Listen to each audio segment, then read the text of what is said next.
So my second ever job that I got was working at a Chick-Fil-A here in my hometown. It was like 10 minutes away from my house, and I still managed to be late almost every day to work.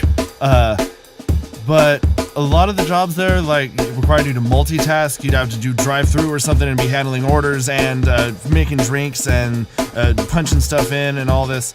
But the one job that I loved, that I just legitimate passion for, was being the Chick-Fil-A Cow.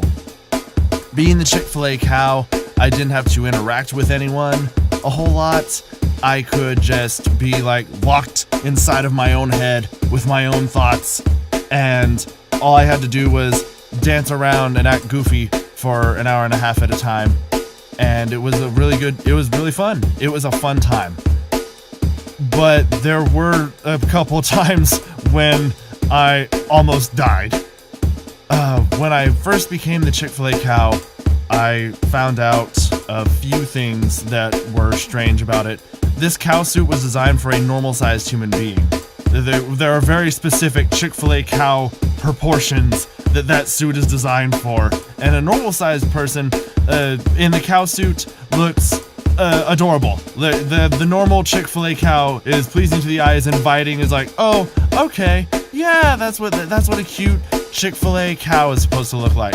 Whenever I got into it, being this 6'4", just horrible spider person, it looked more like this horrible Franken cow costume with just a normal torso and head for a cow, and then just these long spindly arms and legs that didn't match up. It was just, I was horrifying to look upon. The other thing that I found out was the suit was a lot hotter than I anticipated. There was a fan inside of the cow head, I think, that would have provided a small amount of air conditioning, a small amount of ventilation, so that you don't die inside of the cow costume. But every single time I went to put it on, this was a new franchise, I think this was even a new costume, every time I put this suit on, the fan was broken. And I always brought it up with them. I was like, hey guys, can someone fix this fan? And I was always told, oh yeah, Jose will get right on that. He'll fix that fan. And Jose never fucking did. I'm pretty sure Jose still works there. I still frequent this Chick-fil-A, and I don't think he's fixed that fan. Whoever is in that cow costume right now at that Chick-fil-A is roasting, is dying on the inside. So the third thing that I found out about being the Chick-fil-A Cow was that you are not allowed to talk. And I don't know if this is a rule at all Chick-fil-A's, or if this is just a weird rule at this one culty Chick-fil-A that I worked at, but I was not allowed to talk. They didn't want to shatter the illusion that you are talking to the legit 100% real Chick-fil-A Cow. They didn't want you to think about it as a guy in a suit. So I couldn't be like, hey there kids, I'm the fucking Chick-fil-A Cow. But I was told by the owner's wife I was allowed to moo. I could make cow noises. And so I was allowed all I wanted to just and I could do that all day long to every kid. But there were two times in particular that was bad for me, not being able to talk to another human being in the cow suit.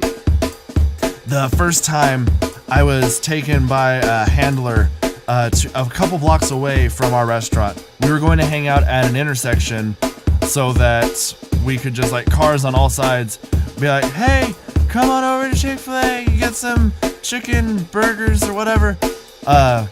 This intersection was actually right outside of a Whataburger, and so we just had the biggest dick move that you could to advertise your own brand. All the people blocked up in the Whataburger drive-thru, and here's the Chick-fil-A Cow just like, hey, shit, Whataburger people, you could have gone to Chick-fil-A.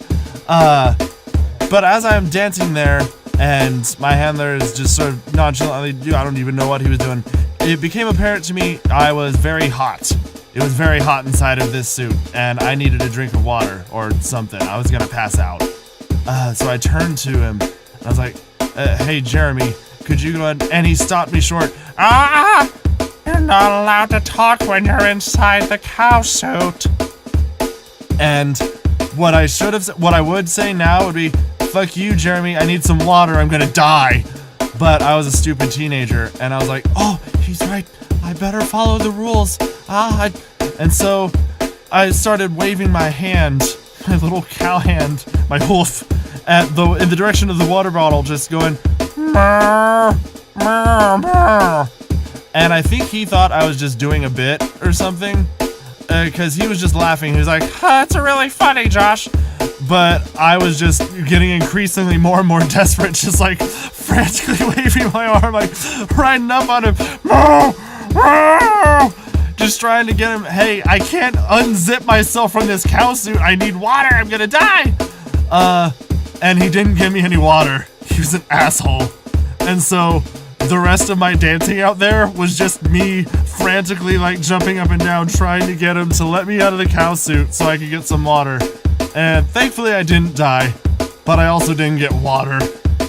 So that was bad. The other time that not being able to talk as the Chick-Fil-A Cow bit me in the ass there was a day whenever we went to a middle school. And I think the general idea was we were just going to like say bye to the kids as they left the school. Be like, oh, tell your parents you want Chick-fil-A when you get in the car or whatever. And I was cool with this. Not having to be at the restaurant for a couple hours, that I am super on board for this. I'm just going to take some pictures and wave to a few kids. It's going to be a good time. But the day we went to do this was September 11. And I'm probably a bad person. I don't know. Somehow that didn't come up for the entire day. It being September 11th, it did not come up in any conversation I had with anyone throughout the day.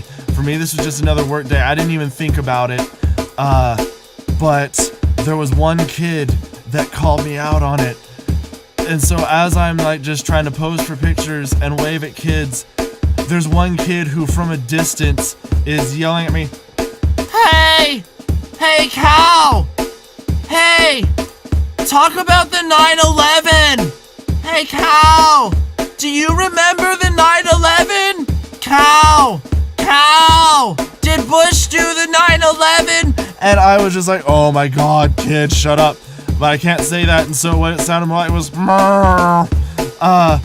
and he actually came up and he just started whapping me.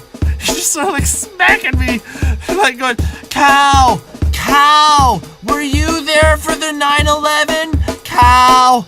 And kids stopped like coming over. They no longer wanted a picture with the Chick-fil-A Cow. They were like keeping a wide berth. And so like there's just a circle where there's no people around me, and this one kid just smacking me over and over and over. "Cow! Cow! The 9/11! You heard of it? Cow!" And I'm getting no help from the franchise owner's wife. She's handing out flyers or something like that. And so I'm just being abused by this kid who won't let up, and I can't do anything to him. And I tell you what, I was never embarrassed to be the Chick-fil-A Cow, honestly. I was never embarrassed because it was something I liked doing more than anything else at that restaurant. But I did feel bad that day because I legit hadn't thought about what day it was. And here I am helping this company just completely trivialize 9/11. And there's only one kid that was aware and that called me out on my shit. Oh, man. Other than that, though, I think being the cow is pretty uneventful. Any other day, I was just on the side of the road dancing to Gangnam Style as the Chick-fil-A Cow. And that was that.